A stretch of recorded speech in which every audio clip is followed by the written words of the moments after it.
2017 Toyota Corolla M drift car by Papadakis Racing.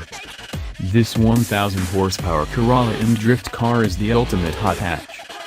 The Toyota Corolla M, formerly the Scion M, is a perfectly acceptable little hatchback, but it lacks the verve and vigor of our favorite economy hatches. Papadakis Racing took care of those issues when building Frederica Aspo's latest Rockstar Energy sponsored drift car. It's a Corolla M with an incredible 1000 horsepower and rear wheel drive. In case you hadn't guessed from that line alone, there isn't a whole lot of Corolla M left under the drift car's widened body. But it does still have a Toyota 4-cylinder under the hood.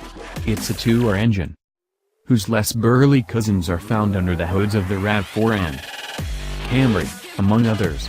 It produces the aforementioned 1000 horsepower and 850 pound-feet of torque thanks to both a turbocharger pumping in 33 pounds per square inch of boost and nitrous oxide injection.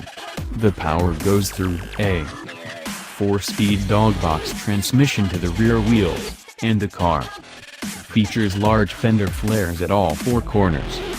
Of course, since this is a rear-drive drift car with the Corolla name, the Rockstar Energy Drift team couldn't resist a tribute to Magnum anime series Initial D, which helped popularize the Corolla AE86. The reveal video for the M drift car is a remake of the Initial D intro from the first season, and is quite loyal to the source material. Even if you don't care about Initial D, the video is still worthwhile just to see this crazy Corolla smoke some tires. You'll be able to see the car race this weekend at the first Formula Drift event of the year in Long Beach, California.